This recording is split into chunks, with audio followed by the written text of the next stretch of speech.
제9장. 예수께서 배에 오르사 건너가 본 동네에 이르시니 침상에 누운 중풍병자를 사람들이 데리고 오거늘 예수께서 그들의 믿음을 보시고 중풍병자에게 작은 자야, 안심하라. 내 죄 사함을 받았느니라. 어떤 서기관들이 속으로 이르되 이 사람이 신성을 모독하도다. 예수께서 그 생각을 아시고 이르시되 너희가 어찌하여 마음에 악한 생각을 하느냐? 내 죄 사함을 받았느니라 하는 말과 일어나 걸어가라 하는 말 중에 어느 것이 쉽겠느냐? 그러나 인자가 세상에서 죄를 사하는 권능이 있는 줄을 너희로 알게 하려 하노라. 하시고 중풍병자에게 말씀하시되 일어나 네 침상을 가지고 집으로 가라. 그가 일어나 집으로 돌아가거늘 무리가 보고 두려워하며 이런 권능을 사람에게 주신 하나님께 영광을 돌리니라. 예수께서 그곳을 떠나 지나가시다가 마테라 하는 사람이 세관에 앉아 있는 것을 보시고 나를 따르라 하시니 일어나 따르니라. 예수께서 마태의 집에서 앉아 음식을 잡수실 때 많은 세리와 죄인들이 와서 예수와 그의 제자들과 함께 앉았더니 바리새인들이 보고 그의 제자들에게 어찌하여 너희 선생은 세리와 죄인들과 함께 잡수시느냐? 예수께서 들으시고 이르시되 건강한 자에게는 의사가 쓸데없고 병든 자에게라야 쓸데있느니라. 너희는 가서 내가 긍휼을 원하고 제사를 원하지 아니하노라 하신 뜻이 무엇인지 배우라. 나는 의인을 부르러 온 것이 아니요 죄인을 부르러 왔노라. 그때 요한의 제자들이 예수께 나와 우리와 바리새인들은 금식하는데 어찌하여 당신의 제자들은 금식하지 아니하나이까? 혼인집 손님들이 신랑과 함께 있을 동안에 슬퍼할 수 있느냐? 그러나 신랑을 빼앗길 날이 이르리니 그때에는 금식할 것이니라. 생배 조각을 낡은 옷에 붙이는 자가 없나니 이는 기운 것이 그 옷을 당기어 헤어짐이 더하게 되며 새 포도주를 낡은 가죽 부대에 넣지 아니하나니 그렇게 하면 부대가 터져 포도주도 쏟아지고 부대도 버리게 됨이라. 새 포도주는 새 부대에 넣어야 둘이 다 보존되느니라. 예수께서 이 말씀을 하실 때에 한 관리가 와서 절하며 이르되 내 딸이 방금 죽었사오나 오셔서 그 몸에 손을 얹어 주소서. 그러면 살아나겠나이다. 예수께서 일어나 따라가시매 제자들도 가더니 12해 동안이나 혈루증으로 앓는 여자가 예수의 뒤로 와서 그 겉옷가를 만지니 이는 제 마음에 그 겉옷만 만져도 구원을 받겠다. 예수께서 돌이켜 그를 보시며 이르시되 딸아, 안심하라. 내 믿음이 너를 구원하였다. 하시니 여자가 그 즉시 구원을 받으니라. 예수께서 그 관리의 집에 가사 피리 부는 자들과 떠드는 무리를 보시고 물러가라. 이 소녀가 죽은 것이 아니라 잔다. 하시니 그들이 비웃더라. 무리를 내보낸 후에 예수께서 들어가사 소녀의 손을 잡으심에 일어나는지라. 그 소문이 그 온 땅에 퍼지더라. 예수께서 거기에서 떠나가실새 두 맹인이 따라오며 소리질러 이르되 다윗의 자손이여, 우리를 불쌍히 여기소서. 예수께서 집에 들어가심에 맹인들이 그에게 나아오거늘 예수께서 이르시되 내가 능히 이 일 할 줄을 믿느냐? 주여, 그러하오이다. 이에 예수께서 그들의 눈을 만지시며 이르시되 너희 믿음대로 되라. 하시니 그 눈들이 밝아진지라. 예수께서 엄히 경고하시되 삼가 아무에게도 알리지 말라. 하셨으나 그들이 나가서 예수의 소문을 그 온 땅에 퍼뜨리니라. 그들이 나갈 때 귀신 들려 말 못하는 사람을 예수께 데려오니 귀신이 쫓겨나고 말 못하는 사람이 말하거늘 무리가 놀랍게 여겨 이스라엘 가운데서 이런 일을 본 적이 없다. 바리새인들은 이르되 그가 귀신의 왕을 의지하여 귀신을 쫓아낸다. 예수께서 모든 도시와 마을에 두루 다니사 그들의 회당에서 가르치시며 천국 복음을 전파하시며 모든 병과 모든 약한 것을 고치시니라. 무리를 보시고 불쌍히 여기시니 이는 그들이 목자 없는 양과 같이 고생하며 기진함이라. 이에 제자들에게 추수할 것은 많되 일꾼이 적으니 그러므로 추수하는 주인에게 청하여 추수할 일꾼들을 보내주소서 하라. 오늘 말씀 마태복음 9장의 말씀입니다. 8장 말씀에 이어 9장 역시 예수님께서 이적들을 베푸시면서 자신이 메시아임을 나타내고 있습니다. 다만 8장의 말씀과 달리 9장의 말씀은 예수님의 권세에 대항하는 자들이 점차 노골적으로 반감을 드러내기 시작하고 있음을 볼 수 있습니다. 오늘 본문 말씀에는 예수님을 만난 사람들이 다양한 반응들을 살펴볼 수 있습니다. 그 첫 번째가 중풍병자들입니다. 2절 말씀을 보면 예수님은 가버나움에 도착한 한 중풍병자를 만나게 됩니다. 중풍병자는 예수님께 나아가고 싶어도 나아갈 수 없는 상황이었습니다. 그는 예수님을 만나기 위해 친구들의 도움을 받아 예수님이 계신 곳으로 갔습니다. 하지만 예수님을 만나러 온 많은 사람들로 인해 그들은 예수님의 얼굴조차 볼 수 없었습니다. 이쯤에서 예수님을 만나는 것을 포기할 만도 한데 그들은 단념하지 않고 예수님이 계신 집의 지붕으로 올라가 구멍을 내어 그것을 통해 중풍병자를 내려 예수님을 만날 수 있게 되었습니다. 그들에게는 예수님의 도우심을 확신하는 믿음이 있었습니다. 그러니 몸을 움직이지 못하는 중풍병자를 침상에 누워 예수님께로 나아갔고 많은 사람들을 피해 지붕에 올라가 구멍을 내는 열정까지 보였던 겁니다. 그 믿음을 예수님께서도 보시고 이렇게 말씀하셨습니다. 2절의 말씀입니다. 침상에 누운 중풍병자를 사람들이 데리고 오거늘 예수님께서 그들의 믿음을 보시고 중풍병자에게 이르시되 작은 자야 안심하라 내 제사함을 받았느니라. 예수님께서는 자신에게 나오는 그들의 믿음을 보시고 중풍병자에게 제사함을 선언해 주셨습니다. 죄는 그 자체가 인간으로 하여금 영원한 사망에 이르게 하는 질병과도 같습니다. 그렇기 때문에 무엇보다 시급한 것이 이 죄사함을 받아야만 하는 것입니다. 그리고 그 길은 오직 예수 그리스도를 믿는 것밖에 없었습니다. 그러기에 예수님은 중풍병자에게 내 병이 나았다라고 말씀하지 않으셨고 내 제사함을 받았느니라라고 말씀하신 겁니다. 그런데 이런 예수님의 말씀을 들은 어떤 서기관은 이 사람이 신성을 모독하였다라고 했습니다. 여기서 우리는 두 번째 부류의 사람들, 즉 서기관들을 만나게 됩니다. 그 당시 사람들은 죄사함은 오직 하나님만이 하실 수 있는 권능으로 믿고 있었습니다. 그러니 인간의 몸으로 이 땅에 오신 예수님이 죄사함을 선언하니 신성모독이라고 생각한 겁니다.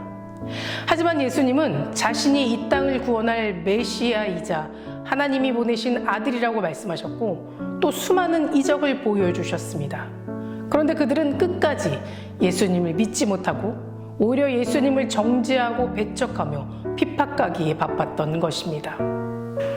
또 32절과 34절의 말씀에는 귀신 들려 말 못하는 사람들에게 예수님이 귀신을 내쫓는 모습과 또 그것에 대해 불신하는 세 번째 사람 바리새인들의 모습이 나옵니다. 33절에서 34절의 말씀입니다. 귀신이 쫓겨나고 말 못하는 사람이 말하거늘 무리가 놀라게 여겨 이르되 이스라엘 가운데서 이런 일을 본 적이 없다 하되 바리새인들은 이르되 그가 귀신의 왕을 의지하여 귀신을 쫓아낸다 하더라. 귀신 들려 말 못하는 사람을 예수님께서 귀신을 쫓아내어 말하게 되자 그곳에 있던 무리들이 모두 놀라워하며 예수님의 권능을 믿기 시작하고 말하기 시작했습니다. 이스라엘 가운데 이런 일을 본 적이 없다. 하지만 바리새인들은 이런 예수님의 이적을 직접 보고도 인정하지 않고 비난하고 오히려 귀신의 왕을 의지하여 귀신을 쫓아냈다고 수군거리기 시작했습니다. 우리는 중풍병자와 서기관 또 말 못하는 사람과 바리새인들을 통해 그들이 선택한 믿음의 결과를 볼 수 있습니다. 중풍병자와 친구들 그리고 말 못하는 사람들은 예수님의 소문을 붙잡았고 그분 앞에 나왔습니다. 그들은 예수님이라면 자신의 인생이 변화될 수 있다는 소망을 가졌습니다. 그리고 그 믿음으로 주님을 찾았고 불렀고 외쳤습니다. 그들은 예수님의 능력을 조금도 의심하지 않았습니다. 그 믿음에 예수님께서 반응하셨고 구원의 은혜를 허락해 주신 것입니다. 하지만 서기관과 바리새인들은 예수님을 믿지 않았고 핍박하고 조롱하며 결국 자신들의 구원자이신 예수님을 십자가에 못 박아 버렸습니다. 여러분, 믿는다는 것은 히브리서 말씀처럼 보이지 않는 것이 보이게 될 것을 믿는다는 의미도 있지만 예수님께서 보이지 않는 현실을 보이는 현실로 만드실 분이라는 것을 믿는다는 의미도 담겨 있습니다. 마지막으로 우리는 두 맹인을 만나게 됩니다. 27절에서 31절 말씀을 보면 자신을 불쌍히 여겨 눈을 뜨게 해달라는 그분에게 예수님은 이렇게 질문하십니다. 내가 능히 이 일을 할 줄을 믿느냐? 그들은 대답합니다. 그렇습니다. 예수님께서 그들의 눈을 만지시고 말씀하셨습니다. 너의 믿음대로 되리라. 예수님의 말씀을 마치시자 그들의 눈이 밝아졌습니다. 이것은 믿음이 증거가 되어 믿는 바가 현실이 되는 모습입니다. 그들이 바라는 것은 걷고 말하고 보는 것이었습니다. 그러나 지금 현실에서는 불가능한 일입니다. 그런데 믿음이 증거가 되어 보지 못했던 현실이 순간에 보이는 현실로 바뀌는 역사가 일어났던 겁니다. 우리도 가끔씩 보이지 않는 미래 가운데 살아갈 때가 있습니다. 미래를 생각하면 무엇을 어떻게 해야 할지 모르겠고 닥치지도 않는 일들에 대해서 염려하며 걱정하게 됩니다. 하지만 하나님은 우리를 불안과 두려움에 살아가는 존재로 만들지 않으셨다는 겁니다. 우리의 믿음이 현실 너머의 하나님을 바라보고 그분에게 소망을 두고 기뻐하고 감사하며 살아가는 존재로 만드셨다는 겁니다. 그러니 하나님의 능력치가 어디까지인지 가늠하면서 이쯤까지는 되지 않을까, 여기까지는 하실 수 있지 않을까 의심하며 궁금해하지 않으시길 바랍니다. 우리의 믿음은 불가능한 미래를 가능한 현실로 만듭니다. 이것이 믿음의 위대함입니다. 사랑하는 성도 여러분, 우리의 뜻이 하나님의 뜻에 맞는다면 하나님께서 이루지 못할 일은 아무것도 없습니다. 우리가 하나님을 향한 기대가 사라지고 소망이 사라지지 않는다면 하나님은 우리에게 부족함 없이 우리의 소망보다 더 많은 것을 채워주시는 분임을 믿으시기 바랍니다. 그러니 믿음으로 마음껏 바라고 꿈꾸고 소망하며 살아가시기를 간절히 축복합니다. 다 같이 기도하시겠습니다. 오늘은 금요일입니다. 금요일의 공동기도 제목은 환우분들을 위해 기도하겠습니다. 박재순 권사님, 유은영 권사님, 김시아 권사님, 김정수 집사님, 오유미 성도님, 박세현 청년, 유경미 청년의 치유를 위해 기도해 주시고 각종 질병과 불면증, 또 공황장애 등 마음의 병을 치료해 달라고 함께 기도해 주시기 바랍니다. 기도하시겠습니다. 사랑과 은혜가 충만하신 하나님, 오늘도 부르심에 감사를 드립니다. 우리에게 닥치는 현실 앞에 하나님의 능력을 의심하지 않는 믿음을 허락하여 주시옵소서. 하나님은 우리를 불안 속에서 두려워하며 사는 존재로 만들지 않으시고 항상 기뻐하는 삶으로 살아갈 수 있도록 만드셨음을 잊지 말고 현실 넘어 하나님을 바라보고 기쁨으로 감사로 살아갈 수 있도록 인도하여 주시옵소서. 특별히 오늘은 한우분들을 위해 기도합니다. 박재순 권사님, 유은영 권사님, 김시아 권사님, 김정주 집사님, 오유미 성도, 박세윤 청년, 유경민 청년, 주님 붙잡아 주시고 병든 몸과 마음까지 치유하여 주시옵소서. 주님의 능력만이 인간의 모든 육체와 마음의 영혼까지 낫게 하실 줄을 믿습니다. 살아가신 하나님의 때에 이 고통이 끝나게 하시고 다시 건강한 일상으로 돌아갈 수 있도록 도와주시옵소서. 투석 중인 성도님들, 또 사고로 입원 중인 성도님들 힘을 더하여 주시고 우울증, 공황장애, 불면증 겪고 있는 성도님들에게는 담대함과 평안함, 또 위로함을 허락하여 주시옵소서. 담임 목사님 말씀의 능력을 넘치게 부어주셔서 말씀을 선포하실 때마다 죽은 영혼이 살아나고 병든 자들이 나음받는 역사가 일어나게 하여 주시옵소서. 하나님 비전을 성취할 수 있도록 돕는 자를 세워 주시옵소서. 다음 세대 아이들이 믿음을 지켜주실 줄 믿습니다. 말씀으로 자라고 기도로 성장하는 아이들 되게 하시고 아직 코로나로 인해 나오지 않는 아이들이 믿음을 회복시켜 주시며 믿음의 공동체 안에서 은혜를 나누며 살아갈 수 있도록 주님 인도하여 주시옵소서.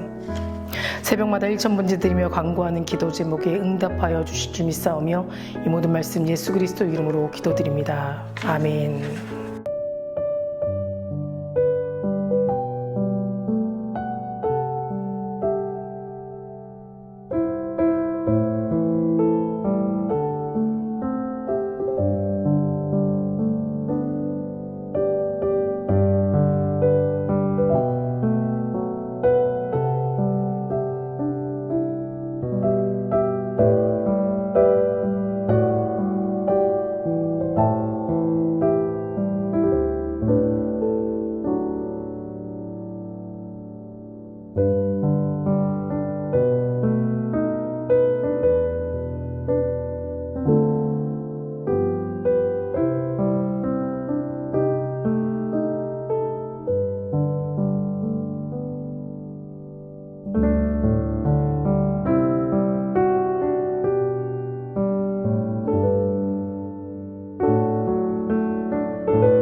있습니다.